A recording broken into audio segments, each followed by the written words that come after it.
প্রিয় বন্ধুরা, কেমন আছেন সবাই? আশা করি সবাই ভালো আছেন। সাইবার ডেভেলপার বিডি থেকে আমি রাজীব আহসান আপনাদের সঙ্গে আছি। গত পর্বে আমরা দেখেছিলাম ভিপিএস হোস্টিং কিভাবে এসএসএইচ এর মাধ্যমে লগ ইন করতে হয়। আজ আমরা দেখব ভিপিএস হোস্টিং কিভাবে ওএস বা অপারেটিং সিস্টেম রিইনস্টল করতে হয়।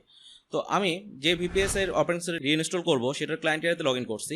আমি ক্লায়েন্ট এরিয়ার হোম পেজে এখানে আমাদের যে ভিপিএস সার্ভিসটা দেখাচ্ছে, এখানে ডান পাশে যে ম্যানেজ আইকনটা আছে এই আইকনটাতে ক্লিক করতেছি। ম্যানেজ আইকনে ক্লিক করার পর আমাদের ভিপিএস এর ওভারভিউ পেজে চলে আসছে। এখান থেকে আমরা আমাদের ভিপিএস এর অপারেটিং সিস্টেমটা রিইনস্টল করতে পারবো। আমরা যদি একটু নিচের দিকে আসি, নিচের দিকে আসলে এই জায়গায় কিন্তু আমাদের ইনস্টল নামে একটা অপশন আছে, আমি এটাতে ক্লিক করতেছি। এখানে আমাদের অনেকগুলো অপারেটিং সিস্টেম আছে। আমাদের কিন্তু বিভিন্ন রকম স্ক্রিপ্ট যেটা আমরা ইনস্টল করি ভিপিএস এ, যেমন বিভিন্ন প্যানেল, সি প্যানেল হতে পারে সেটা, বা সাইবার প্যানেল হতে পারে, অথবা ডাইরেক্ট অ্যাডমিন হতে পারে, অথবা ওয়েবুজু হতে পারে। এরকম বিভিন্ন প্যানেল আছে। বিভিন্ন প্যানেলে কিন্তু বিভিন্ন রিকোয়ারমেন্ট আছে যে আমাদের এই অপারেটিং সিস্টেম হতে হবে, বা এই অপারেটিং সিস্টেমে এটা ইনস্টল করা যাবে, বা এই অপারেটিং সিস্টেমে ভালো মতো কাজ করবে। তো আমাদের প্রয়োজন মতো আমরা কিন্তু এখানে অপারেটিং সিস্টেম রিইনস্টল করতে পারি। বা অনেক সময় দেখা যায় যে আমরা অপারেটিং সিস্টেম ইনস্টল করে প্যানেল যখন ইনস্টল করি কোনো কারণে হয়তো কমান্ড ভুল হয়ে যায় বা কাজ করে না, তখন আমরা কাজ করতে পারতেছি না বা ইনস্টল হচ্ছে না, আর ফাংশনগুলো কমান্ডগুলো কাজ করতেছে না। তো সেই ক্ষেত্রে আবার দেখা যায় যে অনেক ক্ষেত্রে আমাদের অপারেটিং সিস্টেম রিইনস্টল করার প্রয়োজন পড়ে, বা বিভিন্ন কারণে কিন্তু রিইনস্টল করার প্রয়োজন পড়ে। তো আমরা ইজিলি কিন্তু যে কোনো সময় আনলিমিটেড টাইম যতবার ইচ্ছা আমরা কিন্তু আমাদের এই সাইবার ডেভেলপার বিডি থেকে ক্লায়েন্ট এরিয়াতে এসে আমাদের অপারেটিং সিস্টেমটা কিন্তু রিইনস্টল করতে পারি। তো আমি বলছিলাম সামনের দিন আমি আপনাদেরকে সাইবার প্যানেলটা ইনস্টল করে দেখাবো, এবং সাইবার প্যানেল যে ফাংশনগুলো আছে কীভাবে একটা ডোমেন হোস্ট করা যায় এবং ওয়েবসাইট ক্রিয়েট করা যায় কমপ্লিটলি আমি আপনাদের গাইডলাইন দেবো। তার আগে আমার সাইবার প্যানেলের রিকোয়ারমেন্ট অনুযায়ী যে আমাদের অপারেটিং সিস্টেমটা লাগে, যদিও আমরা ভিপিএস অ্যাক্টিভের সময় বা কেনা অর্ডার করার সময় কিন্তু আমাদের CentOS 7 দিয়ে কিন্তু অর্ডার করছিলাম। এই যে এখন বর্তমানে CentOS আছে। তো কোনো কারণে যদি আপনাদের অন্য অপারেটিং সিস্টেমটা ইনস্টল করেন, সেক্ষেত্রে আপনাদের CentOS 7টা ইনস্টল করে নিতে হবে।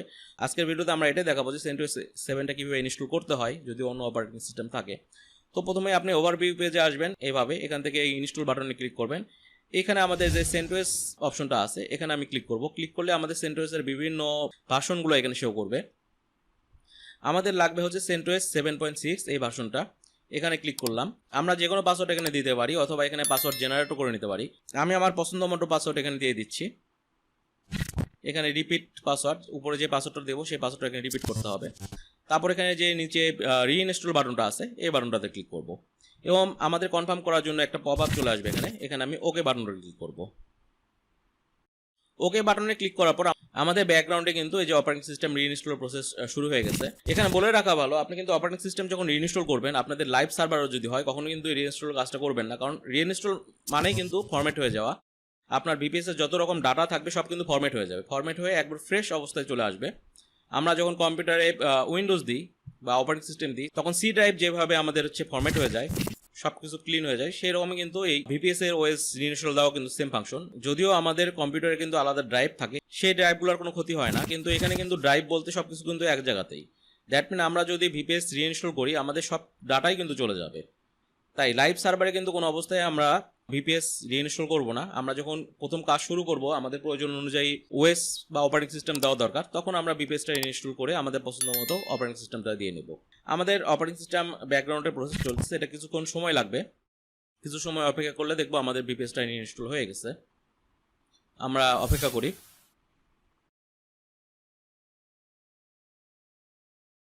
আমাদের ভিপিএস রিইনস্টল হয়ে গেছে। এখানে কিন্তু আমাদের সাকসেস মেসেজ দেখাচ্ছে, দ্যাট মিন আমাদের কিন্তু রিইনস্টল হয়ে গেছে। এখন আমাদের একবারে ফ্রেশ অপারেটিং সিস্টেম চলে আসছে এখানে। আমি চাইলে কিন্তু এখন ভিপিএস এ লগ ইন করে দেখতে পারি এসএসএস এর মাধ্যমে। পুটিতে আমি পুটি ওপেন করে নিচ্ছি। আমাদের আইপিটা দিয়ে দিলাম। এসএসএস পোর্ট হচ্ছে 22। এখানে ইয়েস করতে হবে। এরপর আমি এখানে ইউজার নেমটা দিয়ে দিই।